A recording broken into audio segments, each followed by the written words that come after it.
جس جگہ پر آپ تشریف فرما ہے وہاں کے آپ نبی اور ولید بن مغیرہ اور عروہ بن مسعود میں سے ایک کو نبی چن لیا جائے کیونکہ یہ بڑے مالدار نبی چن لیا جائے نبی بنا لیا جائے مالدار بھی ہیں جگہ والے بھی ہیں لوگ ان کے گھیرے جا کے بیٹھتے ہیں لوگ ان کی بات سنتے ہیں لوگ ان کی بات کو بڑے غور سے سمجھتے ہیں سنتے ہیں زیادہ ان میں سے ولید بن مغیرہ کو طائف کا نبی ہوگا اس کو طائف ولید بن عقبہ کو مکے کا جب انہوں نے اس طرح کی باتیں رلی ملی باتیں کی تو اللہ تعالیٰ نے قرآن کی آیت فرمایا محبوب ان سے کہہ دو اللہ اعلم حیث یجعل رسالتہ اللہ تعالیٰ بہتر جانتا ہے کہ میں نے رسالت کو کہاں رکھنا ہے یہ ولید بن عقبہ اور ولید بن مغیرہ اور عروہ بن مسعود یہ دونوں ہی نبوت کے قابل نہیں ہیں رسالت کے قابل نہیں ہے کہ ان کو رسالت دی جائے ان کو نبوت کے پیغام کیا جائے اگر رسالت کا حق بنتا ہے تو میرے مصطفیٰ کا ہی بنتا ہے اگر ختم نبوت کا تاج کسی کے سر پہ سجا جا سکتا ہے تو وہ آمینہ کے لال کے بنتا ہے تو میرے محبوب کیا ہے ختم نبوت کی حقدار ختم نبوت کا تاج میرے محبوب کے سر پہ سجا ہے اور اب حضور کے بعد کوئی نبی سارے بولے کوئی نبی نہیں آئے گا اور جو آپ کا نبوت کا دعویٰ کرے گا وہ جھوٹا کرے گا اس کے بعد کوئی بھی نبی آئے گا تو کون سا ہوگا جھوٹا جو بھی دعویٰ کرے گا نبوت کا رسالت کا وہ جھوٹا کرے گا سنیں گے حضرت امام اعظم ابو حنیفہ رضی اللہ تعالیٰ آپ کا فتویٰ ہے اور بڑا کمال کا فتویٰ ہے کیا لفظ ہے آپ کے کیا حسن ہے آپ کوئی بندہ سمجھے ہے میری بات ہے آج کل تو لوگ اپنے لیڈر کی پیچھے بھاگ جاتے ہیں نا کہ یہ میرا سیاسی لیڈر ہے وہ چاہے غلط ہی کر رہا ہو یہ میری پارٹی کا جو ہے وہ امیر ہے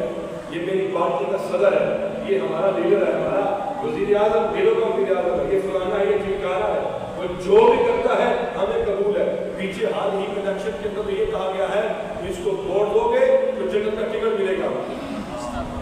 اس طرح جو ہے وہ لوگ کفرانہ جملے بولتے ہیں لیکن سنیے کیا لفظ ہے حضرت امام ابو حنیفہ نے فرمایا کوئی بندہ نبوت کا دعویٰ کرے یہ فتویٰ آج بھی کتابوں کی زینت ہے یہ آپ کا فتویٰ آج بھی کتابوں کا جو ہے وہ ختم نبوت کا رکھوالا بنا ہوا ہے وہ کیا ہے فرمایا کوئی بندہ نبوت کا دعویٰ کرتا ہے کہ میں اللہ کا نبی ہوں اور کوئی بندہ اسے کہے اگر تو نبی ہے تو کوئی دلیل کوئی سوال کرتا ہے کہ اعلان کرتا ہے میں اللہ کا نبی ہوں امام اعظم فرماتے ہیں کوئی بندہ اس سے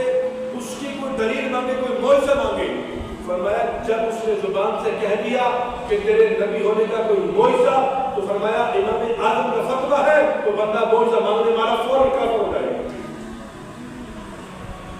جس نے اس سے دلیل مانگی اس سے معجزہ مانگا اس سے کوئی حل مانگا کہ تو نبی ہے تو کیوں نبی ہے تیرے پاس کوئی دلیل تیرے دعوے کی کوئی تحقیق تیرے دعوے کی کوئی تصدیق تیرے دعوے کی کوئی معجزہ کہا اس سے کوئی ڈیمانڈ کر دی فرمایا انہی قدموں میں بندہ کافر ہو جاتا دلیل تب مانگی جاتی ہے جب کوئی گنجائش ہو ایسے ہی ہے نا معجزہ کوئی کرامت تب مانگی جاتی ہے کوئی گنجائش درمیان میں ہو تو کوئی بھی میرے محبوب کے پاس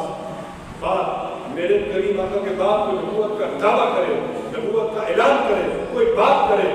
تو مسلمان کا حق بنتا ہے انہی قدموں میں اس کا انکار کرتے ہیں کیوں اس لیے ما کان محمد ابا احد من رجالکم ولکن رسول اللہ وخاتم النبیین جو ختم نبوت کا تاج ہے وہ میرے مصطفیٰ کے ساتھ ہے ختم نبوت کا جو تاج ہے وہ کس کے ساتھ ہے میرے مصطفیٰ کے ساتھ پہ ہے حضور کے بعد کوئی نبی میرے بعد اگر کوئی نبی ہوتا